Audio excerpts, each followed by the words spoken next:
What's up, comic book fans? And welcome to Comics Icons. Now, JJ, what they call me. And today, we got the first X-Men from the Ashes issue with the new X-Men issue #1, written by Jed MacKay. And as the Krakoan era of the X-Men has ended, at least for now, the X-Men have all since gone their separate ways, which we saw at the end of the Fall of Krakoa event, specifically with the Legacy 300 X-Men issue. And if you guys missed that event and you wonder how we got here, then I'll place a card for you at the top of the screen. And I'll put a link up at the end of the video to it. But this new version of the team for this series consists of Cyclops, Beast, Magneto, Psylocke, Kid Omega, Temper, who was formerly known as Oya, Magic, and the mighty Juggernaut. And I must admit, this is a pretty powerful team, so it'll be interesting to see how they all mesh going forward. And the version of Beast on this team is the new old version from the past that had been brought back late in the X-Force series, despite his similar design to Dark Beast. But like we saw at the end of the last X-Men issue, this team would make their home in Alaska. So if you guys are ready to begin this new era of X-Men, and you're ready to see what adventures await them after the fall of Orchis and Krakoa, then you guys know what time it is. Let's get it. So we picked this issue up in Alaska, 20 minutes outside Merle, and we're told that it's X months later. Now that could mean 10 months later or just however many months, like X amount of months later after the fall, as we meet a local police chief by the name of Paula Robbins arriving at the new X-Men base. And when she arrives, Beast comes to the door to greet her. Now she had planned to meet with Cyclops, so when Beast opens the door, she's a bit shocked, like most people when they first meet Beast. But as usual, Beast is used to the reaction and he's pretty unbothered by it, although she at least offers him an apology for it. But she was invited here by Scott Summers to come by and check out what they've been doing here, she tells Beast. But he replies that Scott had to go out into the field with the rest of the team at the moment. And then we pick up with Scott and the team out in the field, just as Quinn Quire is freaking out while piloting the Marauder under heavy fire. Meanwhile, Magic and Juggernaut are playing rock, paper, scissors to see which one of them will be the first to lead in the strike team. But since they both keep picking rock, they decide to jump in together. And as they go in to fight, Magic jokes about Scott calling them the strike team when it's only just the two of them. But if you guys know anything about Magic and Juggernaut, then you know those two are just as good as a whole team. Then Scott has Kid Omega perform a psychic EMP to shut down the minds of specific targets, while Temper sends in an ice storm for cover. And then they all leap from the ship and join Magic and Juggernaut in battle, followed by Cyclops' war cry of, "Let's go get our people," which to this point is all we know about their mission. So from that statement, we know that this is a rescue op. And then we pick back up with Hank McCoy giving Chief Robbins a tour of the base. And as they come across Glob, who's right now cultivating crops like tomatoes, peppers, cucumbers, and potatoes, once again, Chief Robbins has a reaction to Glob's appearance and has to be reminded by Beast that she's doing it again. But aside from that, Chief Robbins is surprised to see fresh produce being grown in this abandoned factory. And there had been a lot of talk around town about what the X-Men were up to in here, seeing as though most of the townspeople had made their living working in this factory before it was shut down.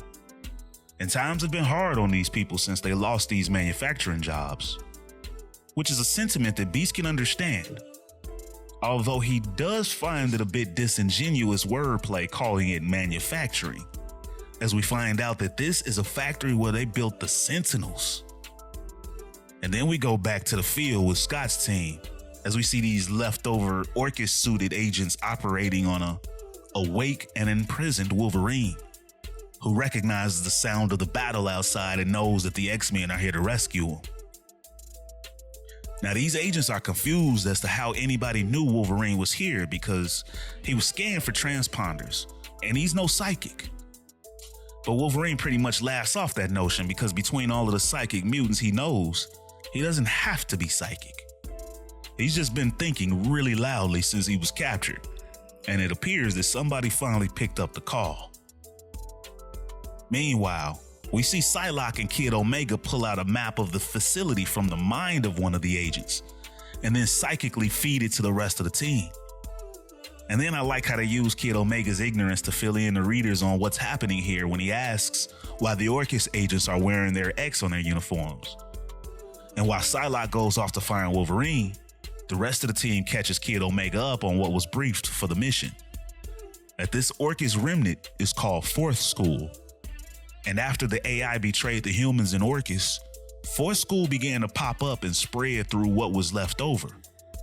And Fourth School believes that AI is the third species predicted by John Sublime of Weapon X. So they need to become the fourth species, a mix of human, AI, and mutant. And the good news is that they no longer hate mutants. But the bad news is that they want to become mutants by consuming them. And in addition to that, Scott adds in that 3 days ago, they picked up 6 new mutant pings from Cerebro, meaning there should be 6 new mutants here in this facility. And since Wolverine was in the area, Scott asked him to investigate, and shortly after they received his psychic distress call. So now they're here to get back Wolverine and the 6 new mutants, and then we pick back up with Chief Robbins and Beast, as she tries to admit guilt for what the town was doing with the murder robots, she calls them. And that she and a lot of the townspeople didn't like what they were doing. But now there's a whole bunch of townspeople out of work, and they had hopes of this factory reopening again someday. But that doesn't appear to be the case now. First, Orchis automated the facility, then the Avengers smashed it, and now the X-Men have claimed it as their base. So Beast can understand her plight, which is a serious one from her position. But Beast, meanwhile, fixes the Chief some tea or coffee or whatever, and they find out that they both share a sweet tooth in common, and she invites Beast to come to dinner in town someday and try some of their cherry pie, which Beast happily agrees to. Meanwhile, as they continue their tour, she questions why choose Alaska, especially since it's not really known as the best place to grow food or to travel in from their missions. But he responds that they're trying to build a life in a place that was good for nothing but bringing death. The Sentinels built here had a part in destroying their homes, and now they're forced to find their place in this world all over again. And as refugees, they have to settle for the broken places like this that are seen as unwanted. So I feel like this meetup between Beast and the Chief is really important going forward because both sides really get a chance to understand each other's pain and responsibilities. And then we pick back up with the field mission as one of Wolverine's captives run off with his organs while having the other keep watch over Logan. But the guard keeping watch quickly realizes that he drew the short straw when Psylocke shows up. And then we pick up with Temper and Quentin fighting together while Quentin questions why she's being the good soldier after all of the time Cyclops and the X-Men failed her. But in reality, that's the reason she's here. She doesn't want to let the X-Men fail anybody else. But as they go back and forth about it while fighting against the Sentinel, they almost get themselves wiped out. But then they get saved by Juggernaut. And then Cyclops pops up and explains that both of them are right. He did fail Temper, he admits, but it's also why he asked her to join the team. But now that the robots and the agents appear to have all been taken down, and Wolverine is now freed, it's time to find the new mutants before the bomb strike that Quentin senses comes in. But when Quentin scans for the mutants psychically, he can't find any children, which is usually when the X gene activates at puberty. But he's only sensing adults in this facility. And just as he says that, a bunch of super-powered agents come bursting through the ceiling. And then we switch back over to the base tour with Beast and the police chief as he introduces her now to Zorn, their healer. And this time when she meets Zorn, she has zero reaction to his physical appearance, which Zorn can appreciate. The police chief is learning, and you can tell that she's quickly getting used to the mutants, which is basically all Beast wants, to let her know that they're not hiding monsters here. But then the man most known to be a monster shows up, Magneto. And his response is that their greatest monsters aren't so different looking than the humans, which kinda spooks Chief Robbins, who Magneto warns Beast that he can see her going for her weapon. But Beast rebuts that it's only because Magneto is scaring her, which Beast knows was what he intended. But Magneto defends that his being frightening and monstrous is exactly what was needed for the X-Men to become what they are now. But then he explains to the Chief that his role now is to be the dragon of the group. See, Henry is the gentle giant. He'll make tea and show off the garden and do things to put people at ease, that they have nothing to fear. But Magneto is here to be the tough guy, basically. He's never been the friendly one. He is to be feared, he tells her. And these are his children of the atom, so he's here to make sure that they thrive. And then we switch back over to Cyclops' team as they engage with these new agents that seem to be powered up. And Psylocke fills in Cyclops that these agents are an exact match for the cerebral psychic signatures. Apparently, these are the mutants that they thought they were coming to rescue. Although I'm honestly a bit surprised in how surprised they seem to be in reacting to this. I understand that it's unusual to see the X gene activated in adults, but at the same time, we were just briefed that the fourth school's mission is to use mutants to become mutants. So it seems like they could have just put two and two together, that when they knew they were fighting fourth school and new mutants popped up in their facility, that maybe they were one and the same.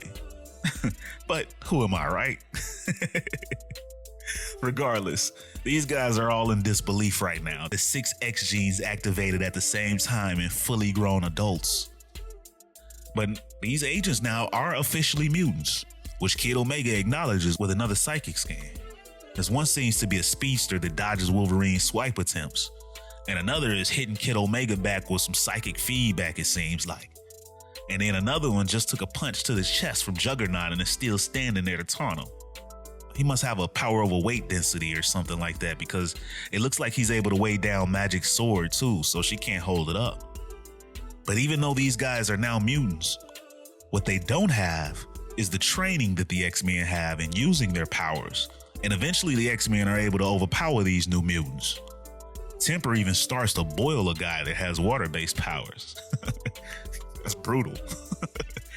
But we can also see while the fight is happening, someone else appears to be watching this all take place, wondering if this fourth school cell can defeat the X-Men. And we don't yet get to see who it is, but I'm sure they'll come into play soon enough. But we do see that apparently Wolverine was supposed to be payment from fourth school to whoever this is watching. And since they're not getting that payment, they plan to repossess whatever they've given to fourth school. But when the fight ends, Cyclops has Magic teleport the team out of this site before those bombs hit. And then later on, as the team is back on the base at the factory, we see Cyclops trying to convince Logan to stick around. But Logan's tired of having to reintegrate into civilization all over again. And he's not interested in rebuilding only to have the world turn on him once again. So he decides to take off, and he tells Cyclops not to come looking for him either. But then Cyclops goes inside and he explains to Hank and Magneto about what happened with their mission and the new mutants. And then he hands Beast a souvenir arm from one of them that Magic managed to cut off, so Beast can examine it and find out how they were able to activate the X gene in 6 fully grown adults at the same time. Then we get a shot of Hank and Scott on the roof of the base talking. And Hank tells Scott about the visit from the police chief, and that it seemed to go well despite Magneto doing what he does. And Scott wishes that he could have been there for when she arrived, but he's glad that Beast handled it, because he knows that they're going to need her help, since right now they're vulnerable until they can build a relationship with the town's people. And mention of the town reminds Beast that he's ready to start stripping down that thing for parts if he could use the heavy hitter's help. But Scott denies his request. Not yet, he tells Beast, because he wants to be sure the town doesn't forget what they owe the mutants, as we see that that thing is a giant sentinel hovering over the town, and that, ladies and gentlemen, is the end of the first From the Ashes issue of X-Men. So what did you guys think about the new team, the new look, and the start of a new story? And what did you think about Magneto and Scott seemingly heading up the team?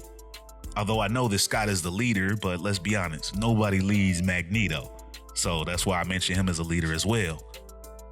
But I think this is a pretty powerful team though, with Magic and Juggernaut, and of course Magneto.